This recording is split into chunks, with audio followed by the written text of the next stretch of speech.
राज्यामधली चित्रपट नगरी ती मुंबईची असेल किंवा कोल्हापूरची, या चित्रपट नगरीमध्ये अनेक चित्रपट तयार झाले.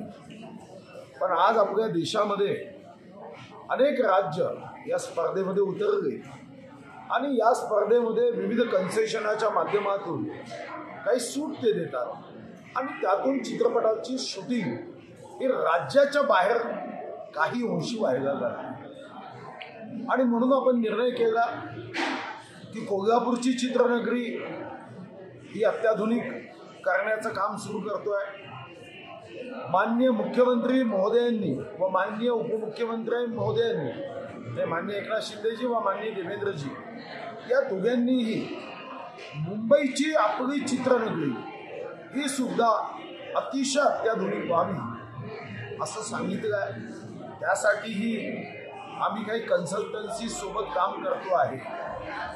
जे नितीन देसाई, जे आपल्या महाराष्ट्राची खरं तर सांस्कृतिक ॲसेट होती, दुर्दैवाने आज आमच्यात नाही, पण त्यांनी एक स्वप्न बघितलं आणि या दृष्टीने सुद्धा माननीय मुख्यमंत्री एकनाथ शिंदेजी, माननीय उपमुख्यमंत्री देवेंद्रजी व माननीय उपमुख्यमंत्री अजितदादा तिघांनीही एकमताने निर्णय केला की ND स्टुडिओ आपण घेतला पाहिजे आणि त्यामध्ये मराठी चित्रपटांना आणि इतर भाषिक चित्रपटांना सुद्धा या ठिकाणी शूटिंग करता यावी अशा व्यवस्था आपण निर्माण केल्या पाहिजे. आम्ही सुद्धा त्यामध्ये सहभागी होतो आहे. याशिवाय 2 प्रस्ताव आमच्या विचाराधीन आहे. एक आम्ही मंत्रिमंडळाच्या बैठकीत चालू आहे, मंत्रिमंडळासमोर चालू आहे की आमच्या या फिल्म सिटीच्या बाहेर जी शूटिंग होते त्यांना विविध विभागाच्या NOC काढायला.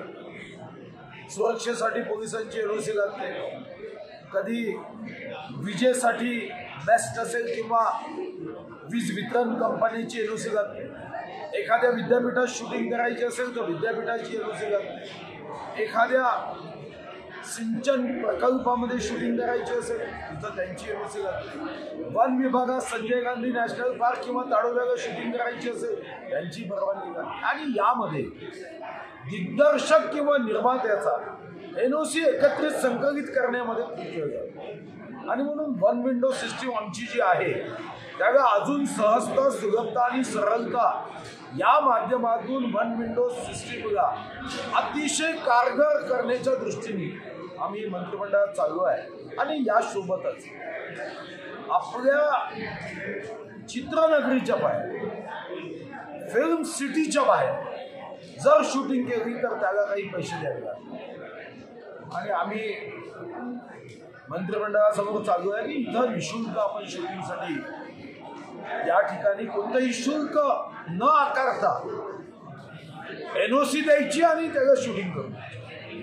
अन्यथा आज इतर राज्यांच्या स्पर्धेमध्ये आम्ही तेवढं अनुदान देऊ शकत नाही आणि देतही नाही. पण आम्ही जरी अनुदान देऊ शकलो नाही तर इतर मात्र व्यवस्था जर उत्तम दर्जाच्या केल्या तर आमच्या राज्याचे दिग्दर्शक, निर्माते केवळ बाहेर जाणार नाही आणि कलाकारांना सुद्धा मग या ठिकाणी शूटिंगच्या सर्व व्यवस्था असतील तर त्यांना सुद्धा तारखा देताना शिफ्टमध्ये एखाद्या निर्मात्याला, एखाद्या दिग्दर्शकाला देता येईल आणि दुसऱ्या शिफ्टमध्ये दुसऱ्याला देता येईल.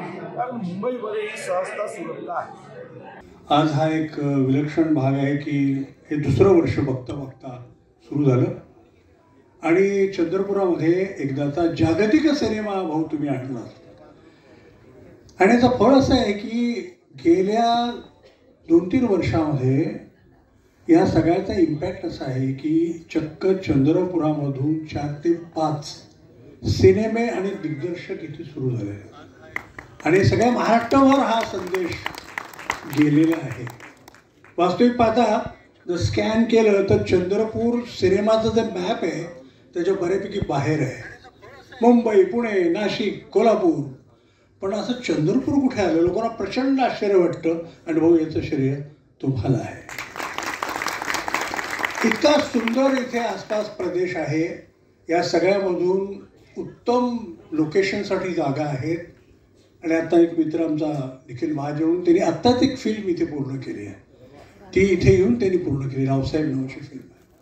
तर असा हा चंद्रपूरचा भाग आपण सिनेमे बघतोय आणि त्यामुळं उत्तम कॅमेरा काय असतो, उत्तम गोष्ट काय असते, जगात काय घडतंय, काय जगामध्ये सामाजिक आशय आहेत, हे सगळं काही आजचा जो तरुण आहे तो तरुण ते टिपतोय.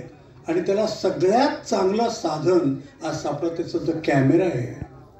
त्या कॅमेऱ्यामधून हे जग त्याला दिसतं आणि त्यामुळं कॅमेरा, ध्वनी या सगळ्या गोष्टी घेऊन आणि उत्तम गोष्ट घेऊन आता इथं आणखीन काही गोष्टी इथं व्हाव्यात अशी अपेक्षा आहे.